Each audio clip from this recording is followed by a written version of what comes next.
दिल्ली में कई सारी दिल्ली बस्ती है। दिल्ली 6 वाली पुरानी दिल्ली हो, नॉर्थ कैंपस वाली हो, मुखर्जी नगर या मुनीरका वाली हो, चमचमाती साउथ दिल्ली हो, करोल बाग पीतमपुरा वाली हो, सीलमपुर वाली हो या सत्ताधारियों की लुटियंस दिल्ली हो। आज हम बात कर रहे हैं ब्रिटिश आर्किटेक्ट एडविन लुटियंस की बनाई लुटियंस दिल्ली की। जिन राजनीतिक गलियारों के बारे में हम पढ़ते हैं वो यहीं से गुजरते हैं। यहाँ मौजूद बंगलों के नाम सेंटर ऑफ पावर की तरह भी इस्तेमाल होते हैं, जैसे 3 मूर्ति भवन, 10 जनपद, 7 आरसीआर, जो फिलहाल लोक कल्याण मार्ग है। लेकिन लुटियंस टर्म को एलीट वर्सेस कॉमन मैन वाली बहस में तंज की तरह भी फेंका जाता है कि साहब आप तो लुटियंस वाले हैं, आप आम आदमी को क्या समझेंगे। लेकिन आज ये चर्चा हम क्यों कर रहे हैं? क्योंकि लुटियंस दिल्ली का एक बंगला चर्चा में है, बंगला नंबर 35 लोधी एस्टेट। कांग्रेस महासचिव प्रियंका गांधी को केंद्र सरकार ने यह बंगला 1 अगस्त 2020 तक खाली करने का नोटिस पकड़ा दिया है। आवासीय और शहरी मामलों के मंत्रालय की तरफ से कहा गया है कि उनके पास एसपीजी यानी स्पेशल प्रोटेक्शन ग्रुप सुरक्षा नहीं है, इसलिए अब वो इस बंगले में नहीं रह सकती। नवंबर 2019 में प्रियंका गांधी की सिक्योरिटी एसपीजी से बदलकर Z+ कर दी गई थी। इसमें सीआरपीएफ के जवान सुरक्षा में लगे होते हैं। 21 फरवरी 1997 को एसपीजी के कहने पर प्रियंका गांधी को टाइप 6B वाला ये बंगला अलॉट हुआ था। बंगला खाली कराए जाने पर हो हल्ला भी हुआ। कांग्रेस इसे बदले की राजनीति बता रही है। सरकार नियमों का हवाला दे रही है। राजनीति अपनी जगह है, लेकिन सरकारी आवास बंगले मिलने का पूरा तामझाम क्या है, इस बारे में आज हम बात करेंगे आसान भाषा में। अब सवाल, ये सरकारी आवास बंटते कैसे हैं? जवाब, सरकारी आवास कई टाइप में बटे हुए हैं। टाइप 1 से लेकर टाइप 8 तक इन्हें रोमन में लिखा जाता है। इनमें सरकारी क्वार्टर, अपार्टमेंट से लेकर पॉश इलाकों के बंगले तक शामिल हैं।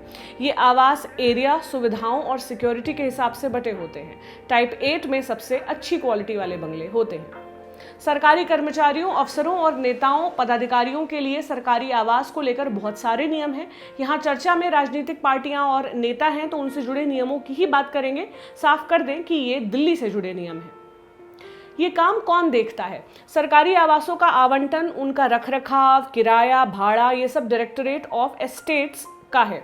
इस विभाग को 1922 में बनाया गया था, central public works department CPWD के तहत। दूसरे विश्व युद्ध तक तत्कालीन ब्रिटिश सरकार के विभागों की संख्या तेजी से बढ़ी। ऑफिस और अधिकारियों के रहने की व्यवस्था करनी थी, तब इस संस्था ने खूब सारी इमारतें बनवाई, प्राइवेट इमारतों का अधिग्रहण किया। दिल्ली, नई दिल्ली और अंग्रेजों की समर कैपिटल शिमला में खूब आवास बने।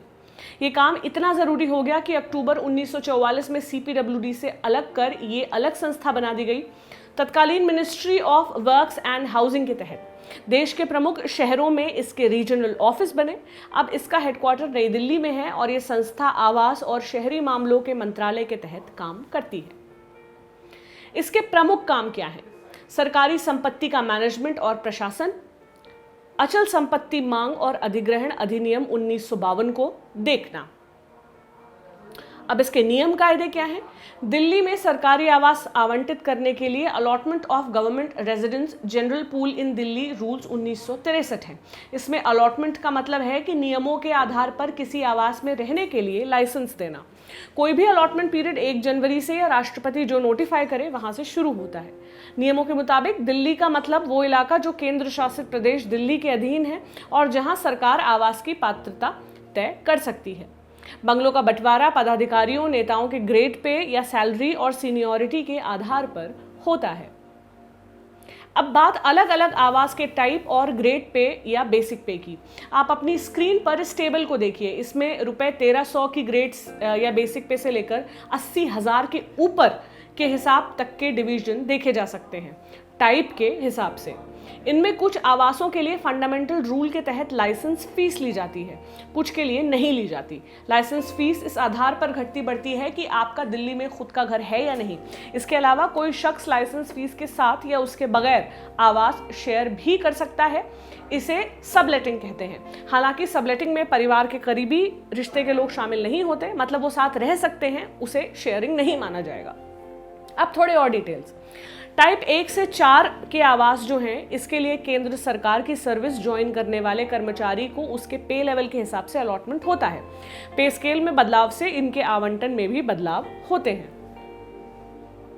टाइप 4 SPL और उससे ऊपर आवास के अलॉटमेंट के लिए पे स्केल में बढ़ोतरी को देखा जाता है। टाइप 6, इन बंगलों में सेक्रेटरी, सांसदों, बड़े पदाधिकारियों का अलॉटमेंट होता है। इसके अलावा प्राइवेट पर्सन को भी अलॉट किए जा सकते हैं, उसके नियम अलग हैं। टाइप 7, ये बंगले आमतौर पर राज्य मंत्रियों, दिल्ली हाई कोर्ट के जज, लोकसभा के डिप्टी स्पीकर और राज्यसभा के डिप्टी चेयरमैन को दिए जाते हैं। अब टाइप 8, ये बड़े बंगले आमतौर पर कैबिनेट मंत्री, सुप्रीम कोर्ट के जज, पूर्व प्रधानमंत्रियों, पूर्व राष्ट्रपति, पूर्व उपराष्ट्रपति या वित्त आयोग के चेयरमैन को मिलते हैं। अगर पदासीन व्यक्ति की मौत हो जाती है तो उसके पति या पत्नी के नाम बंगला आवंटित हो जाता है। अगर कोई सांसद रहा हो और नई लोकसभा में सांसद नहीं चुना गया तो उसे लोकसभा गठित होने के 15 दिनों तक अपना बंगला खाली करना होता है, वरना जुर्माना लगता है।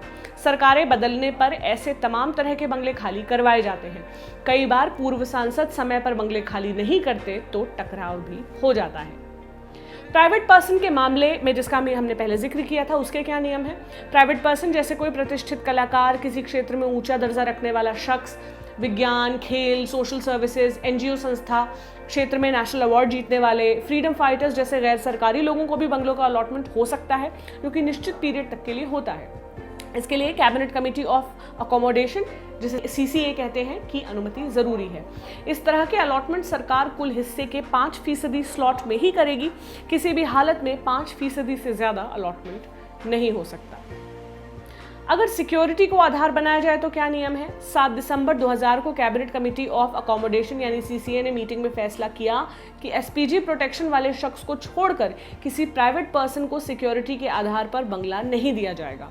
बिजनेस टुडे के मुताबिक फैसला हुआ कि अगर ऐसा अलॉटमेंट होता है तो इसका किराया मार्केट रेट के आधार पर होगा, जो सामान्य किराए से 50 गुना ज्यादा होगा।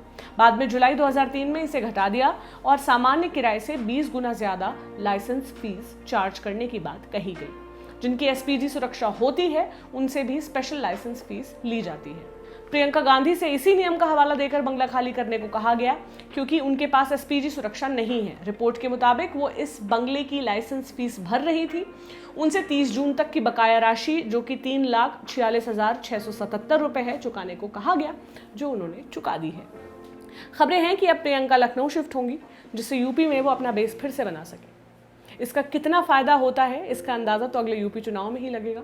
फिलहाल सरकारी बंगलों की जानकारी लेकर आए थे निशांत। मेरा नाम प्रतीक्षा है। शुक्रिया।